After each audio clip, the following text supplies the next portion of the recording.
All right, so we get down to that ask for the click part. It says playing from the heart and being sensitive to the moment in congregation. How do we do that? That is such a big deal, and especially from a drum perspective. If you're using in-ears, you got to have the congregation in your ears, or you got to be sensitive to what's going on out in the congregation. And that's one thing I feel like God has given me an ability with that I'm able to sense. I think part of it is because I led worship for a long time from piano and was more sort of sensitive to that, but you can't get so wrapped up in playing your deal that you're not seeing what's going on out there, and being responsive and being sensitive to what's happening with the church and with the body. Because again, we have such power, good and bad, over what we do. You know, if there's a point where you feel like people are just so engaged in the song and in a more reflective way, and you just feel like you just need to back out and you just need to ding for a little bit and just sort of be there with them, and you need to be comfortable with doing that, and you need to be sensitive enough to do that. And also you have to have that conversations, and those conversations with your leaders of the worship team and also with your pastor to, you know, as to where are we at? Where are we comfortable doing that kind of stuff? You know, that kind of a thing. So you're sensitive to what's going on, because we never want to get, and this is a line I like to use, and it sounds kind of harsh, but we never want to be Christian karaoke, right?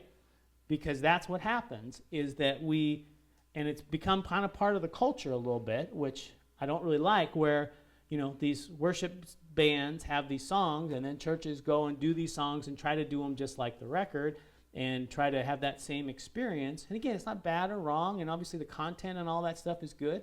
It's just we have to be careful, because as musicians, I know I'm guilty as a musician. My tendency is I hear a song, it's like, okay, man, I'm going to do that. Woo, I'm going to cop that song. I'm going to make it just what that is, and that's going to be great. And woo, listen to all that stuff that's going on. There's some cool stuff going on in there. Oh, that's really great. And that's our tendency, is to lean that way. And so we have to fight ourselves on that, in that we want to be what's appropriate for the body. We want to be what's appropriate for our church. We want to be sensitive to who is our team, who do we have on the team. You know, we don't all have like Hillsong with 3 electric guitars and 6 acoustics and, you know, all the other stuff that's going on. We don't have that. And so you have to play appropriate for what you got in there. And, you know, there's different opinions on that sort of recreating what's on the record. My personal opinion, and again, there's a lot of reasons, but I tend to play how I feel and how I feel on that song. I rarely listen to the recording of a song. Occasionally I'll listen to it just to sort of get the gist of what's going on, but I'll never listen to it with a oh, I got to play this, I got to play that, I got to play this. I'll capture the vibe of it, and then I'll really want to respond to what's going on. It's like I'm going to have a couple of guys come up in a minute, and if Ethan's playing bass, who's going to play bass today, I'm going to play different than if Matt's playing bass with us.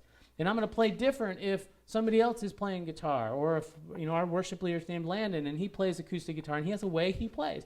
I'm going to play different when he plays than when CJ plays. Again, those aren't wrong or bad. That's just the reality. It's because that's who I am. That's my experience. That's, you know, I come from playing lots of years, and so I'm all about interacting with who I'm playing with. And I think I would just encourage us to think that way, as opposed to being a Christian karaoke band. You know, and I know that sounds a little harsh. It's a little negative sounding, but again, hopefully you get the gist of what I'm trying to say with that. Because again, I think it's just in human nature and in musician nature, it's easy for us to fall into that. And so I think we have to battle it, and we have to think about how can we be ourselves, you know, and how can we really represent where we're at, and represent our hearts, and represent our passion, and represent the lyrics of the songs and those kinds of things within the context of our church environment.